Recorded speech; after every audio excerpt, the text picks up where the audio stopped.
안녕하세요. 지구에서 가장 행복한 의사, 대구 행복한 H병원 김정훈입니다. 현대인들한테 무척 힘든 병이 하나 있습니다. 바로 자율신경실조증인데요. 머리부터 발끝까지, 몸부터 마음까지 어디 안 아픈 곳이 없습니다. 그렇지만 한두 가지 증상도 아니고 5가지, 심지어는 10가지가 넘는 증상을 가지고 이 병원, 저 병원 찾다 보니 제대로 된 진단도 되지 않고, 그리고 약만 계속 먹는다고 해서 그렇게 깔끔하게 해결되는 것도 아니어서 정말 사람을 미치게 만드는 그런 병이 바로 자율신경실조증이죠. 오늘은 이 자율신경실조증이 왜 생기는지 한번 알아보도록 하겠습니다. 우선 자율신경이 무엇인지에 대해서 한번 알아보도록 하겠습니다. 자동차를 예로 들면 자율신경이라는 것은 마치 자율주행 시스템 같은 것입니다. 주변의 환경을 자기가 파악하고 자동차가 속도를 빠르게 가거나 또는 늦게 가거나 또는 가다가 멈추거나 이런 모든 통제하는 것들을 운전자가 하지 않고 자동차에 내재된 자율주행 시스템이 이런 일들을 하게 되죠. 마치 사람 몸에도 이런 자율주행 시스템 같은 것이 있는데 이런 신경계를 자율신경계라고 합니다. 자율신경계는 뇌에서 명령하는 대로 내가 의지를 발휘하는 대로 움직이는 것이 아니죠. 내 의지와는 거의 관계없거나 관계가 있다 하더라도 아주 조금만 관계가 있고 대부분은 자기가 알아서 판단하고 알아서 움직이게 됩니다. 우리 몸에는 이런 자율신경과 또 하나 체성신경이라는 크게 보면 2가지 신경 시스템으로 나눠져 있는데요. 체성신경 시스템은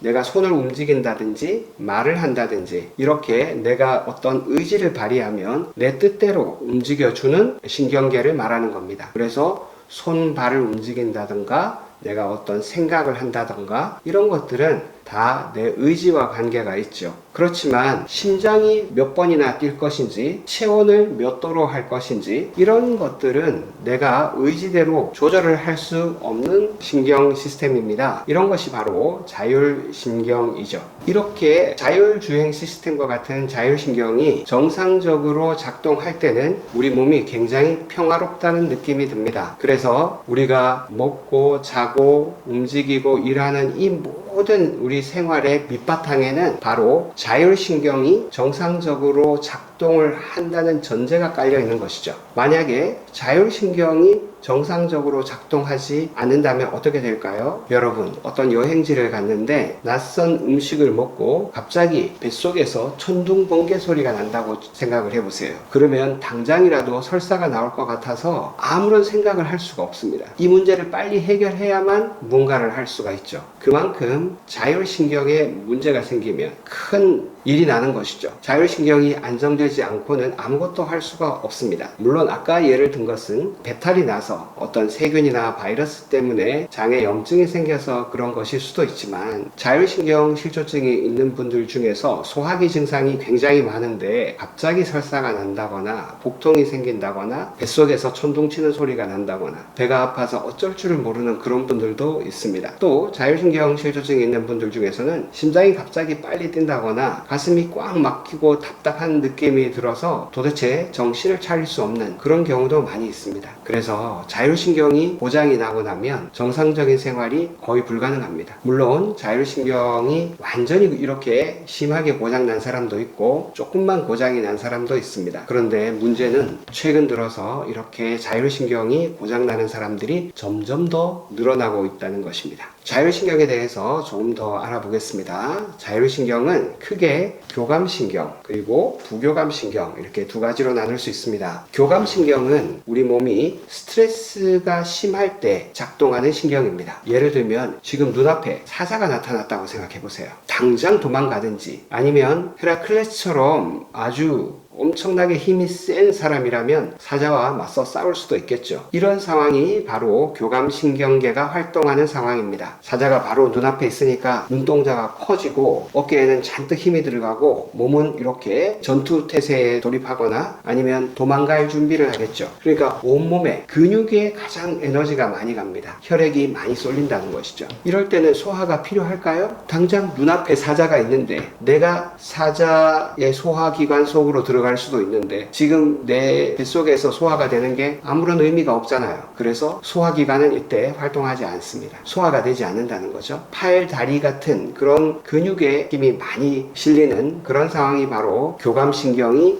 활동하는 그런 상황입니다. 반면 부교감신경은 이제 사자가 사라졌어요. 느긋한 초원에 나무 그늘에 앉아서 사과를 하나 따먹습니다. 그러면서 느긋하게 해지는 노을을 바라보는 그런 장면을 생각하시면 됩니다. 평화롭고 느긋하고 소화가 잘 되고 또 소변이나 대변 같은 배변 활동이 활발해지는 것도 바로 부교감신경이 활동을 할 때입니다. 잠을 깊이 자거나 이런 활동도 모두 부교감신경이 하는 일이죠. 그래서 교감신경은 눈동자가 커지고 침은 입은 바짝바짝 마르겠죠. 심장은 빨리 뛰고 소화기관은 다 일을 안 하고 몸에는 당분이 높아지면서 근육에 힘이 잔뜩 들어가는 이런 상황이 바로 교감신경 항진 상태라고 하고, 부교감신경이 항진될 때는 눈도 약간 개슴츠레하게 되겠죠. 눈도 편안하게 뜨고 또 침이 나와서 소화가 잘 되게 하고, 그리고 소화기관들도 정상적으로 잘 활동하는 그런 상황이 바로 부교감신경이 활동을 하는 상황이 되겠습니다. 그런데 평상시에 이 교감신경과 부교감신경은 둘 다 적절하게 균형을 이루는 것이 가장 좋습니다. 우리가 살면서 어떻게 스트레스가 전혀 없을 수가 있겠어요? 스트레스 상황임에도 불구하고 우리가 그런 스트레스 상황을 잘 극복하고 먹을 것을 찬양을 하든지 아니면 어디 가서 일을 해서 가져오든지, 어쨌든 우리가 생존하기 위해서는 뭔가 스트레스 상황이 조금은 있어야 되겠죠. 하늘에서 먹을 것이 뚝뚝 떨어지지 않는 이상은 우리는 일을 해야만 되고, 그런 상황은 어느 정도는 교감신경이 활동을 해야만 됩니다. 반면 계속 그런 일만 있을 수는 없죠. 좀 느긋하고 평화롭고 휴식을 취하는 이 부교감신경이 활동하는 상황도 당연히 있어야 됩니다. 그런데 이 두 가지가 적절하게 균형이 맞춰지지 않는다면 우리는 교감신경이 균형이 어긋나는 바로 자율신경 실조증의 상태에 빠지게 되는 겁니다. 대부분 현대인들한테는 부교감신경보다는 교감신경이 훨씬 더 많이 쓰이고 있습니다. 제가 검사를 해보면 8대2 정도의 비율로 80% 정도의 사람들이 교감신경이 훨씬 더 우세한 그런 자율신경 상태를 보이고 있습니다. 자, 그러면 이런 자율신경 실조증의 큰 원인 두 가지를 알아보도록 하겠습니다. 첫 번째는 뇌로 가는 혈류가 줄어든다는 것입니다. 우리 몸에서 혈액이 배꼽 아래, 다리 쪽으로만 많이 몰리게 되는 그런 상황이 있습니다. 예를 들면 기립성 저혈압이라고 해서 앉았다 일어나거나 누웠다가 일어날 때 혈액이 빨리 머리로 가야 되는데 머리에 혈액이 잘 가지 않고 오히려 다리 쪽으로, 중력에 의해서 혈액이 다리 쪽으로 많이 몰리게 되는 그런 상황이 바로 자율신경 실조를 일으키는 첫 번째 상황입니다. 그러니까 다리 쪽에 있는 혈관이 늘어나 있다거나, 또는 여성 호르몬 때문에 근육이나 혈관이 너무 부드러워져 있다거나, 또 혈관이 노화가 돼서 혈관이 딱딱하게 되면서 혈액이 다시 심장으로 잘 돌아가지 못하는 상황이 된다거나, 또는 운동을 너무 안 해가지고 근육에 힘이 다 빠져 있어서 혈액이 또 심장으로 잘 돌아가지 못하는 이런 상황들이 바로 첫 번째 자율신경에 문제를 일으키는 원인이 됩니다. 두 번째는 자율신경 그 자체가 문제가 생기는 거예요. 자율신경은 뇌와 척추와의 관계라고 볼 수 있습니다. 가장 대표적으로는 목과 등에서 문제가 생기는 경우가 많은데, 우리가 목을 앞으로 이렇게 빼고 있는 일자목이나 거북목과 같은 그런 자세를 오래 취하고 있다거나, 마치 우리가 사자가 지금 눈앞에 나타난 것처럼 늘 이렇게 긴장하고 웅크리는 자세를 오래 취한다거나, 이렇게만 하더라도 자율신경에는 문제가 생기기 시작합니다. 물론 스트레스가 있어서 이렇게 몸을 웅크릴 수도 있죠. 그렇지만 반대로 스트레스가 전혀 없는 상황에서도 이렇게 몸을 웅크리고 있는 자세만으로도 자율신경에 문제가 생기곤 합니다. 이렇게 하면 몸은 기억합니다. 이 자세가 도망을 가거나 맞서 싸우기 위한 준비 자세라는 것을 몸은 알고 있죠. 그렇기 때문에 스트레스 호르몬이 분비되고 근육에 잔뜩 긴장이 증가하게 됩니다. 근육으로만 혈액이 몰리고 소화기관으로는 혈액이 가지 않죠. 뇌는 깊이 생각하고 여러 가지를 천천히 살펴볼 만한 여유가 없고, 오로지 싸우거나 도망가야 되겠다, 이런 두 가지 생각만을 잔뜩 하고 있는 이런 상황이 바로 교감신경이 너무나 항진된 상태라는 겁니다. 그런데 가만히 생각해 보세요. 우리 지금 학교 또는 여러분이 근무하고 있는 사무실에서 여러분 자세가 이렇지 않습니까? 이렇게 된다면 나는 지금 컴퓨터 모니터를 보고 있더라도 이게 바로 사자나 마찬가지인 거죠. 휴대폰을 볼 때도 마찬가지입니다. 이게 사자와 같은 상황이라는 겁니다. 눈앞에 사자가 있으면 몸을 웅크리게 되고 자세만 이렇게 잡더라도 우리는 교감신경이 항진돼서 에너지가 엄청나게 많이 소비되는 그런 상황을 만드는 겁니다. 아까 말씀드린 교감신경이 활동하는 상황은 에너지를 쓰는 겁니다. 에너지가 계속 방전되는 상태가 바로 교감신경이 활동하는 상황이고요. 부교감신경은 에너지를 축적하는, 충전하는 상황입니다. 근데 현대인들이 잘 충전도 하지 않고 과도하게 에너지를 많이 쓰는 것처럼 이 교감신경계가 계속 활동을 하고 있다면 우리 몸에도 충전 없이 계속 방전만 하고 있는 그런 상황이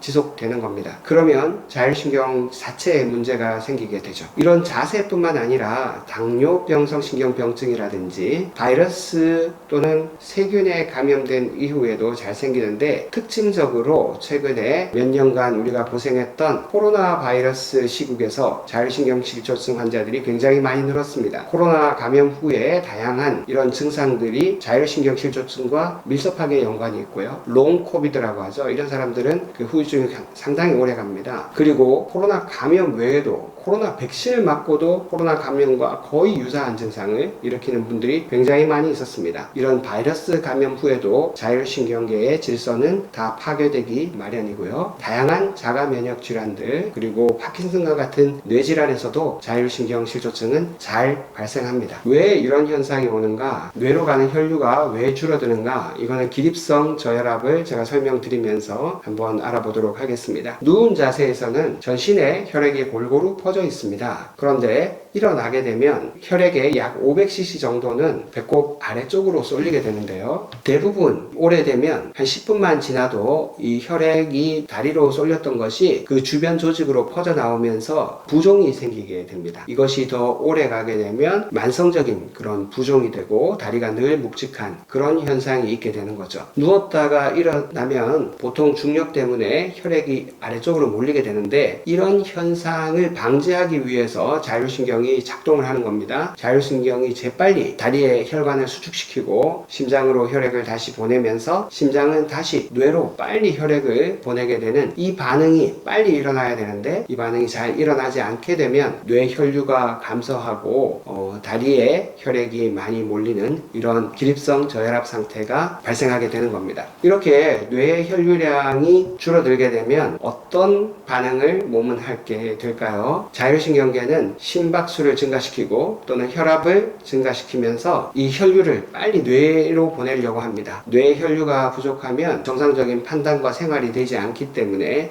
이걸 즉각적인 반응이라고 합니다. 이런 즉각적인 반응을 하는 것이 바로 자율신경계가 하는 일이죠. 두 번째는 조금 더 긴 시간을 두고 이런 일들이 자꾸 반복될 때 우리 몸이 적응하는 과정이 있습니다. 이런 것을 장기적 반응이라고 하고요. 이 장기적 반응에는 주로 호르몬이 담당하게 되는데 주로 콩팥 위에 있는 부신이라는 곳에서 부신 피질 호르몬, 우리가 흔히 알고 있는 스테로이드 호르몬을 분비하게 됩니다. 그러면 나트륨과 물을 우리 몸이 더 많이 보관하는 그런 방식으로 몸이 작동하게 됩니다. 그리고 나트륨과 물을 보관하다 보니까 혈류량이 조금이라도 더 늘어나게 되고요. 혈당이 또 증가하게 됩니다. 스테로이드 호르몬을 주사로 쓸 때도 혈당이 올라가지만 우리 몸에서 스트레스 호르몬, 글루코코티코이드라는 이 스트레스 호르몬이 올라갈 때도 혈당은 마찬가지로 증가하게 됩니다. 그리고 이 스트레스 호르몬은 대표적으로 우리 몸의 면역을 억제하는 그런 물질입니다. 장기 이식을 하는 그런 경우라든지 과도하게 면역이 올라가서 몸에 염증이 생기는 자가 면역 질환이라든지 이럴 때 우리가 많이 쓰게 되는 치료 약제가 바로 스테로이드 호르몬인데요. 이 스테로이드 호르몬을 쓴다는 것은 면역을 억제하는 방향으로 우리 몸을 적응시킨다는 겁니다. 그런데 장기를 이식했다든지 또는 자가 면역 질환에서 갑작스럽게 염증이 증가하는 상황이라면 어쩔 수 없이 써야 되지만 평소에 일을 이렇게 하고 있다가 또는 공부를 하고 있다가 휴대폰을 보다가 또는 사람을 만나서 얘기를 하다가 계속 이렇게 스트레스 호르몬이 올라가게 된다면 어떻게 될까요? 만성적으로 혈당이 증가하는 그런 상황이 되는 겁니다. 그리고 만성적으로 면역이 떨어지는 그런 상황이 되는 거죠. 그래서 자율신경 실조가 되면 전반적으로 체력이 고갈되고 면역이 떨어지는 이런 장기적인 문제가 발생하게 되는 겁니다.